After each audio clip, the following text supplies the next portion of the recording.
want with that in your pocket or somewhere? In the pocket? Yeah, or in the back where you want.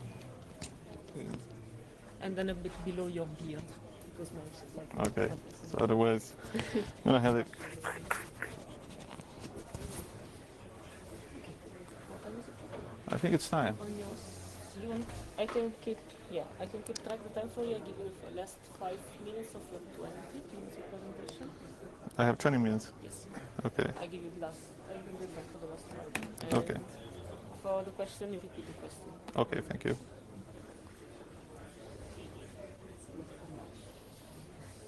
Okay.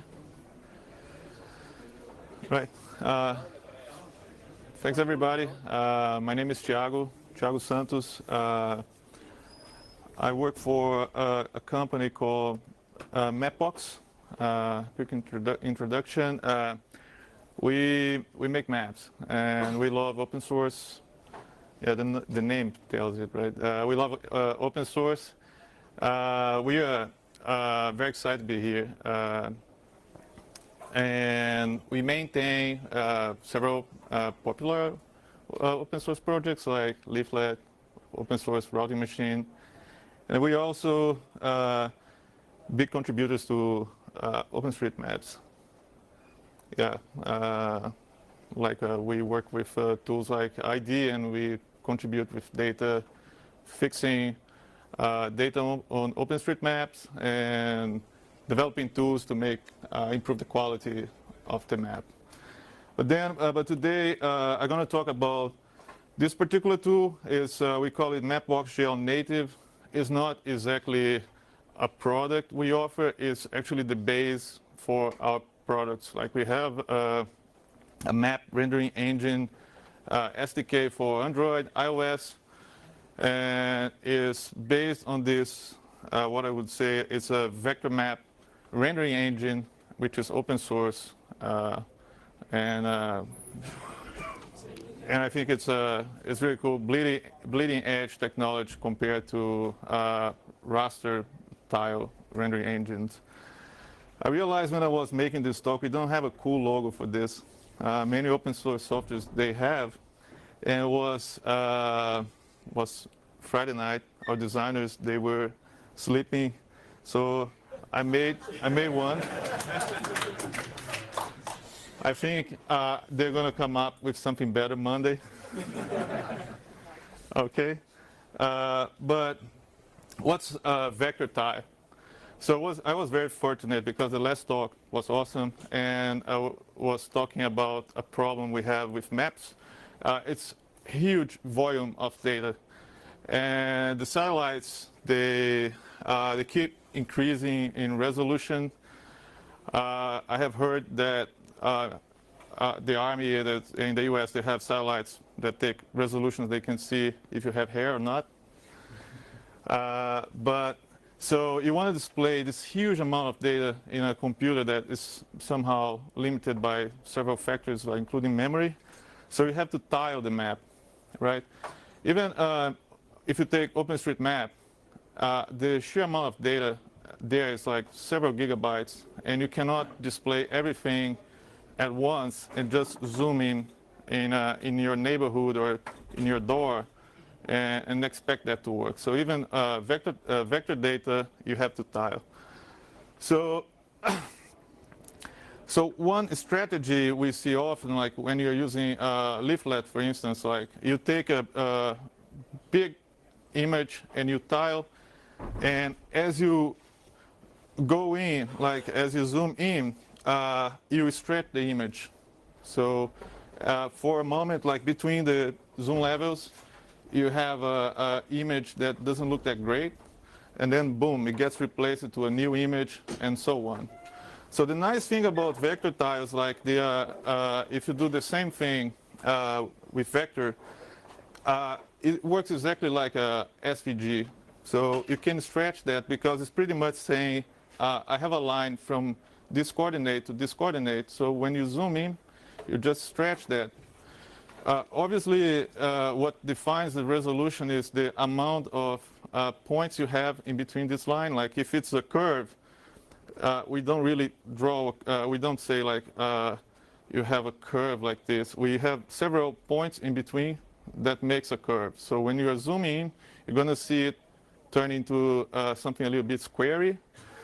But then it still looks much better than a raster image. So the vector tiles we are rendering here, it's based on an open standard, okay? So it's not, we developed this standard, but we keep it open so other vendors, they can implement that. In fact, there are competitors, other open source projects using our vector tile specification. So this technology for rendering these vector tiles, like so you can have your beautiful maps in our application, is not really, let's say, vendor locked in a way that we are making this open source project so you can use our services. So in fact, you can create vector tiles from your own data if you want to. And we also provide open source tools for creating these vector tiles. So for instance, like we have this typicanu, I still have to learn how to pronounce this. It converts GeoJSON to vector tiles. GeoJSON is fairly established format. So I think one cool application for this, I saw like we have an app for the lectures here, and it has a map. So I've seen people using these vector tiles for creating indoor maps like this.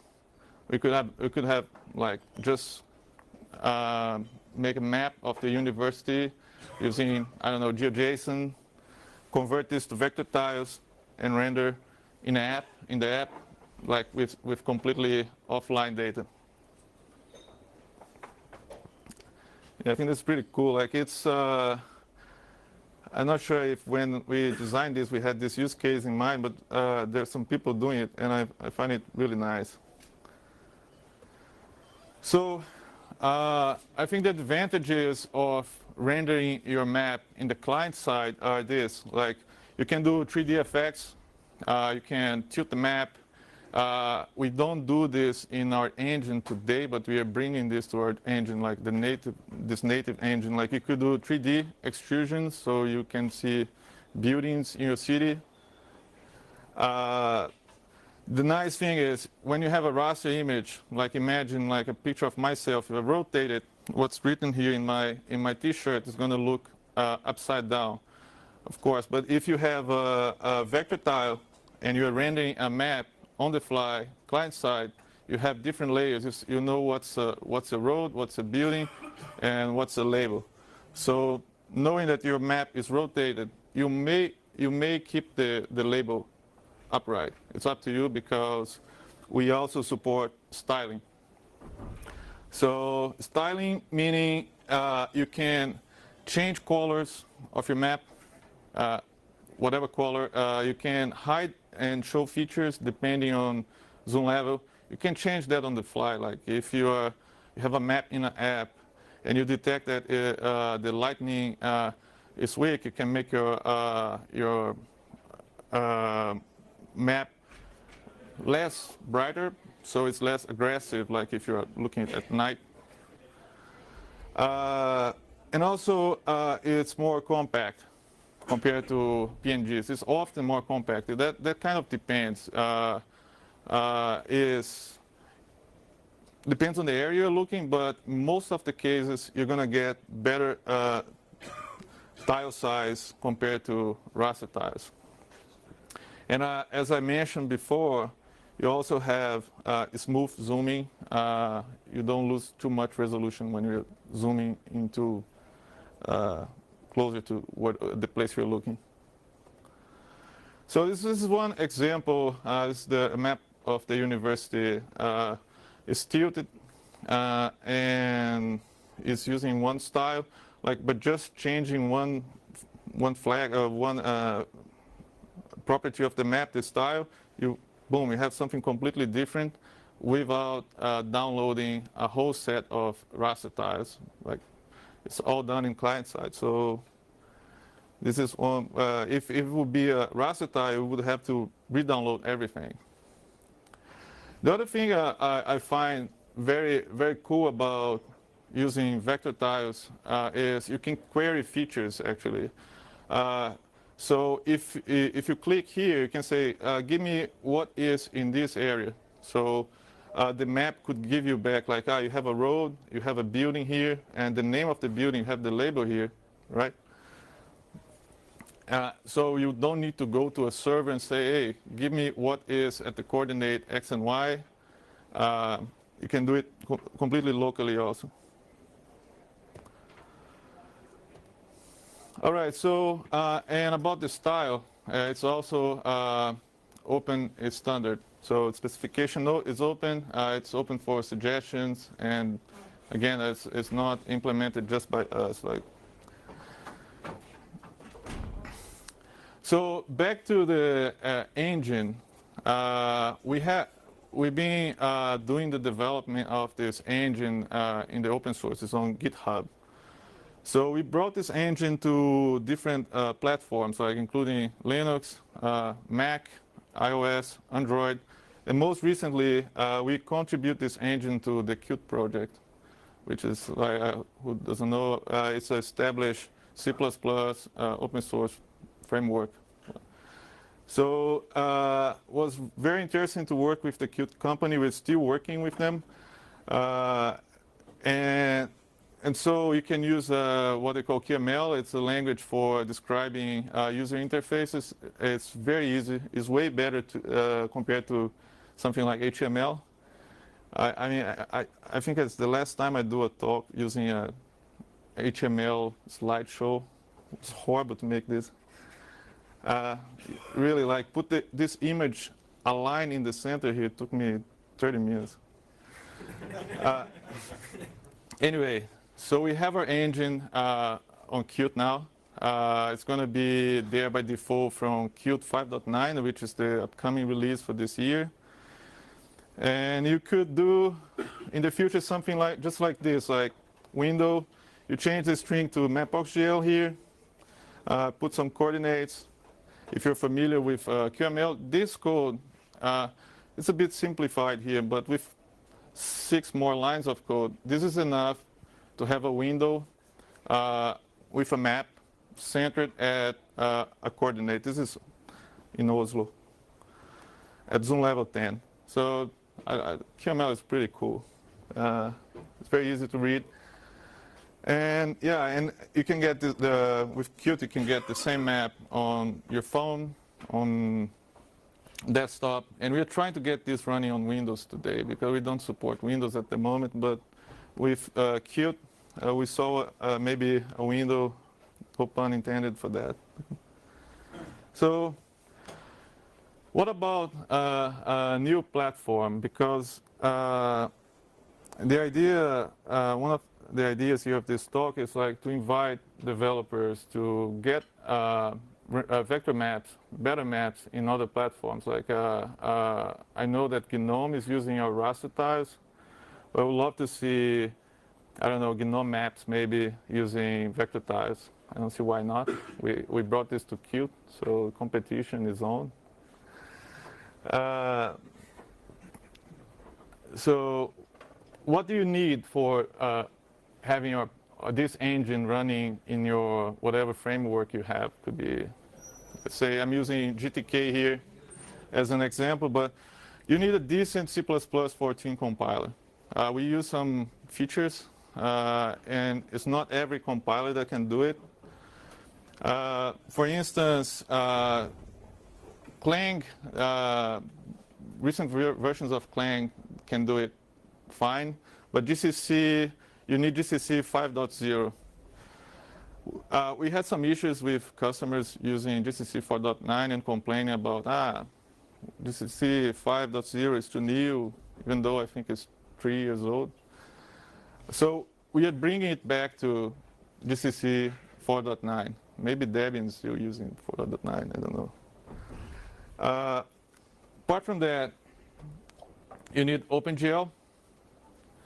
We rely on OpenGL. It could be OpenGL ES if your platform supports that.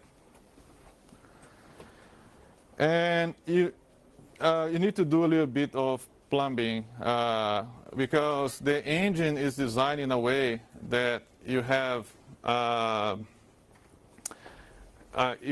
core of the engine, and you have the platform bindings, so you can plug your platform.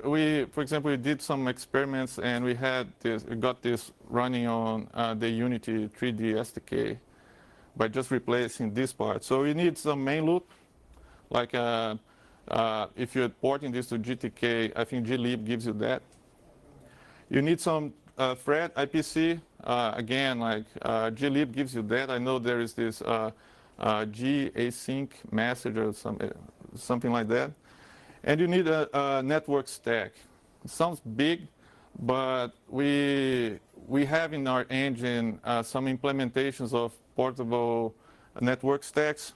For instance, we have already libcurl implemented. So if you're using porting to GTK, you can just keep using the libcurl implementation. It's going to probably work on all Linux platforms. And if you don't have a main loop or a thread IPC, we have this implemented for you already, this libuv. I don't know if you have heard about libuv. It's the main loop implementation that Node.js is using.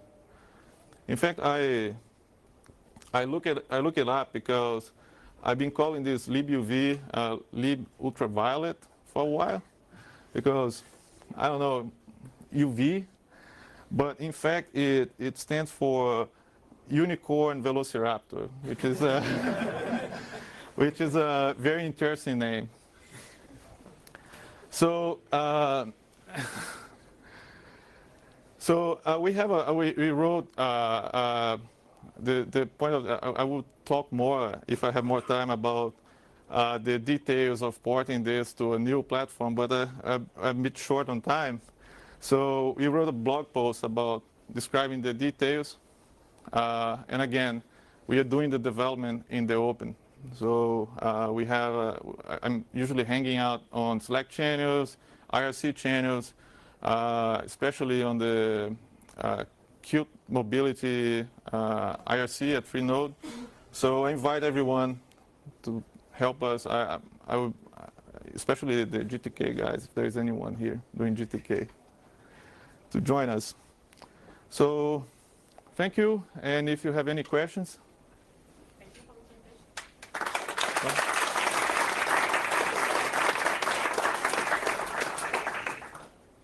presentation. Please.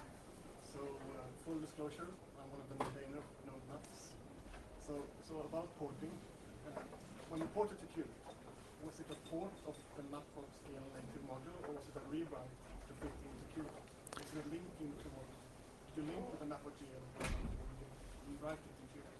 Yeah, so when we port this to Qt was the core of the engine is 100% C++, like portable. Didn't have to change that. We rewrote the platform adaptations to work with a Qt main loop and the Qt network stack.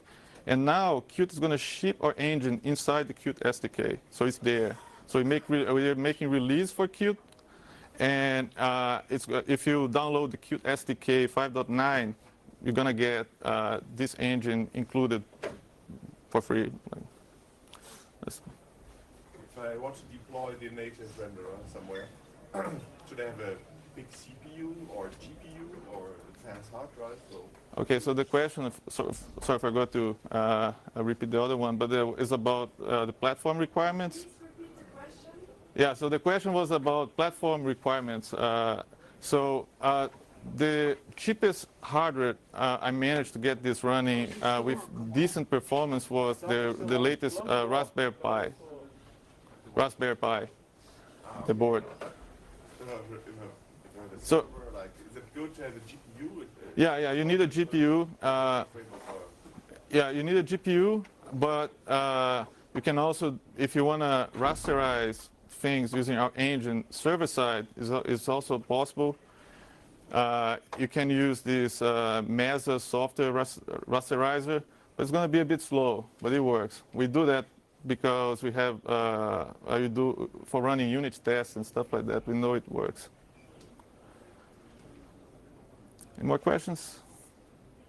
Okay, if not, thank you for your time, and I will be hanging out here if you have any more questions.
Do you have the cable for that to save my life just a little bit? Because I'm 80% on. Can I tell you why 15 minutes? Great, because after we have to go playing. No, but See? it's no problem. I can fix it. In fact, it's in my bag and it's 20 minutes I'm looking for in my bag. And I don't know. I need it now. It's perfect, you save my life. Always I pull out my pajamas from my bag. No, it's okay. Perfect. And it's just here, nothing inside, no scanning, nothing dangerous. Oh, stickers. I scan I take everything one and I more. collect everything in it. I'm putting more on there. Little by little. Thank you.